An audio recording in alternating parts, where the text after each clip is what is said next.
Hello YouTube watch lovers, and welcome to this new episode where I want to talk about the collaborations between Zenith and Tag Heuer. So Zenith will be quite nicely represented by my Defy Primero 21 watch. I just recently did a review, so you can see all of it on my channel. So this flying second hand that allows to measure time spans down to the one-hundredths of a second is really impressive. But what really shocked me was that the movement for this watch, the Zenith Primero 21, was originally designed as the Tag Heuer Callibre 360 movement. And here I need to show some photographs that I borrowed for this review from Callibre 11. I'm hoping that I'm really paying the tribute to Callibre 11, who is the source of all data related to Tag Heuer, and the www Callibre 11 and at Callibre 11 on Instagram are definitely the source of many images and reviews of Tag Heuer vintage and new watches. So this is the Tag Heuer Vanquish, which, as you see, has the Callibre 360 movement, which was the original name for this Primero 21. And this was the original watch that had this capability of measuring time spans down to one-hundredths of a second. So going back to the Zenith, there are amazing new variations of the Defy Primero 21 now available from the Zenith website. Just have a look. Probably you wouldn't find them at such discounted price as I found this particular Defy Primero 21 skeleton here in Belfast, which was a great deal. But today I want to show you the watch that actually was the precursor for the Vanquish, which I've shown you just now on these pictures, which was the Tag Heuer Grand Carrera Callibre 36 watch. So here is probably one of the most impressive Tag Heuer watch boxes. I will free my wrist of the Zenith and I will open this box and I'll start reviewing this Grand Carrera for you. So it is one of the best Tag Heuer wooden boxes. So this is polished wood. So what else comes in this big outer box? So these are the documents for the watch. I'm showing you that all of this is proper. So first of all, here is the watch user manual. So once again, it has all the diagrams on the use of the watch, and here is the registration card, the Tag Heuer card. I'm not showing you the back side of this card. It has the original owner's name. I bought this watch pre-owned. And here is the COSC certificate for the movement. So the movement is a chronometer, and it comes with its own guarantee card, the service card, so that probably Zenith would service this movement independent of Tag Heuer. But these are the two manuals that are in the documents part of this package. And now let us open this watch box. Oh, it's a big watch box, and here is the Grand Carrera watch. So I will show you that this is the Grand Carrera RS Callibre 36. So it has the yellow elements. It has the yellow pointer on the inside caliper. So there is the inside bezel, which I'm moving, rotating now for you. I will show you how you use it to calculate the time spans down to a tenth of a second. So there is a running second. Well, there is a moving.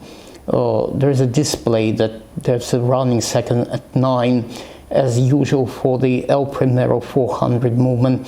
I would show you that the crown needs to go into the third position to change the date.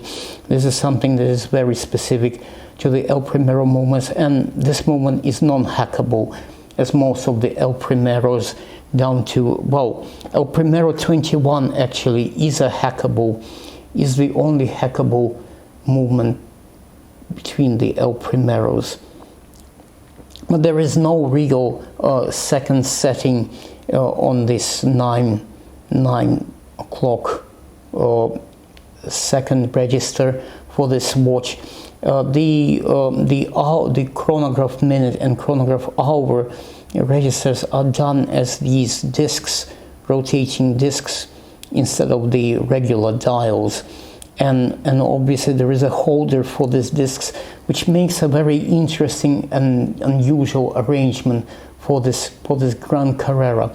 I'm hoping that the camera does its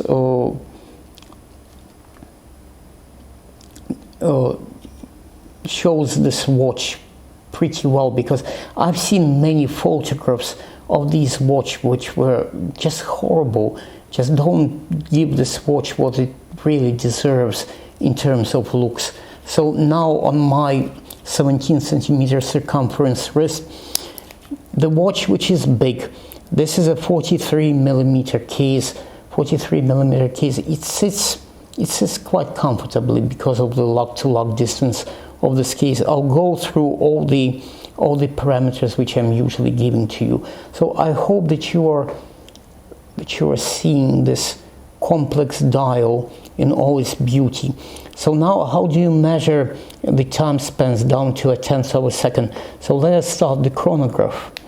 So this is the El Primero 36,000 VPH. There are no two movements here. There's only one, which is responsible for both the timekeeping and the chronograph function of the movement. So a vertical, no, this is a lateral clutch column wheel chronograph movement. So let us catch it just slightly above 25 seconds.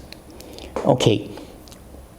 And now we know that it's 26 seconds, and to find out what number of tenths of a second have elapsed, I need to move this internal caliper.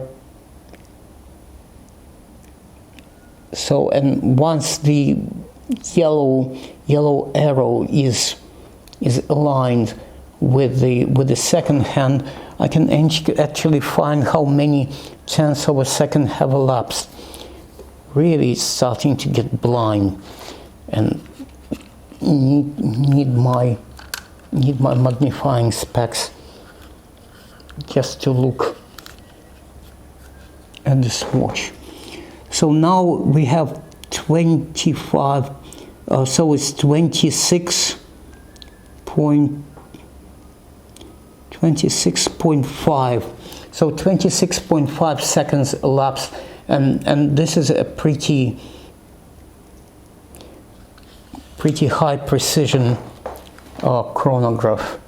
This is used in this watch. So let us go through the basics. Let me read out all the basics, and probably the most impressive would be the price for this watch pre-owned. So it's the Tag Heuer Grand Carrera RS Callibre 36. So it's 43 millimeter, the case size. It is 15.75, almost 16 millimeters height on the watch. But you can see that the watch sits pretty tight on my wrist.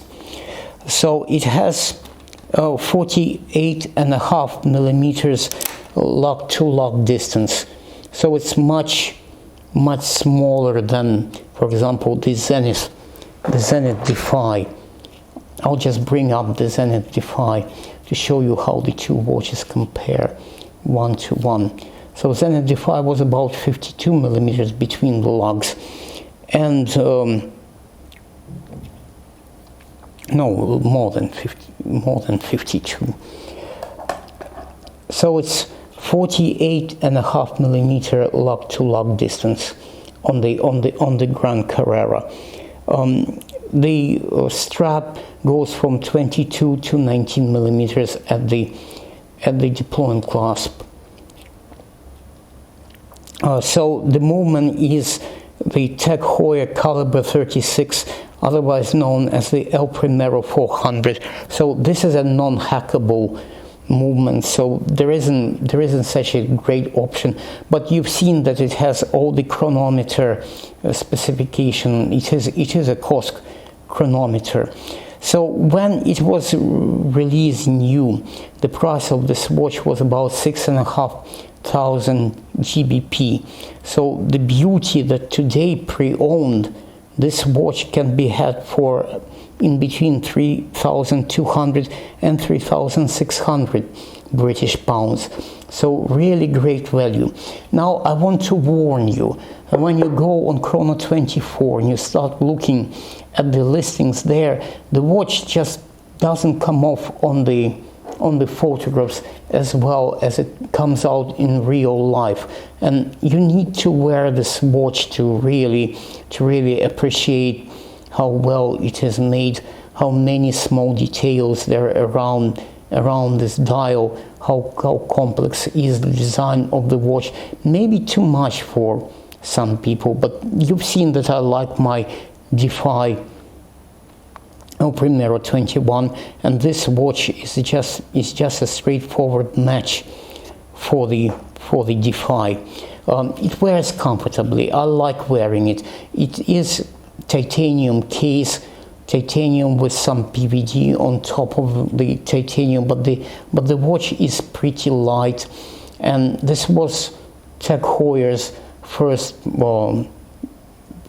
attempt to make this extremely sporty Carrera watch, and they included this quite picturesque caliper chronograph movement, and I think that they have at least 2 patents for this caliper chronograph, the exact measuring of time spans down to the 10th of a second.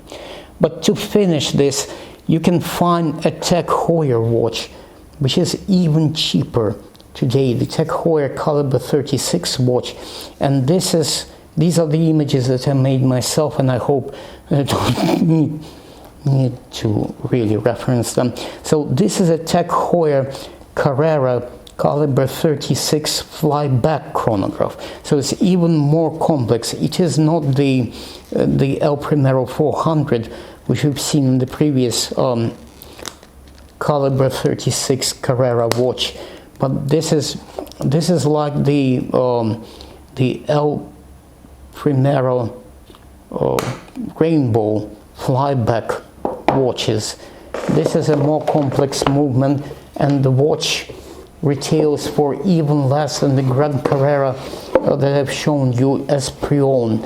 So really, if you want to get an El Primero based watch on the cheap, you really go for the Tag Heuer Callibre 36 watches, and this Carrera is available from many sellers on Chrono24, and really some prices go to as low as 2,500 British pounds for this quite impressive watch. So this is like a suggestion to the fellow watch collectors. I have changed for my Defy because I really like it. I really need to wear the Carrera a lot more than I do recently in the recent days, but I have so many new watches, which is a problem. Probably it is becoming an obsession rather than a hobby. This adding watches to my watch collection. But here it is for you, the collaboration between the two brands, the number of watches that were created by using El Primero movements in Tag Heuer's, and by using a Tag Heuer movement inside a Zenith Defy watch. And if you liked what you've seen, if you found some of it interesting and the information, well, it's interesting to know all the facts about these watches. So if you found this interesting, please like and subscribe, and I'll try to come up with more material for you as the time goes. So thank you, and see you in the next episode. Cheerio.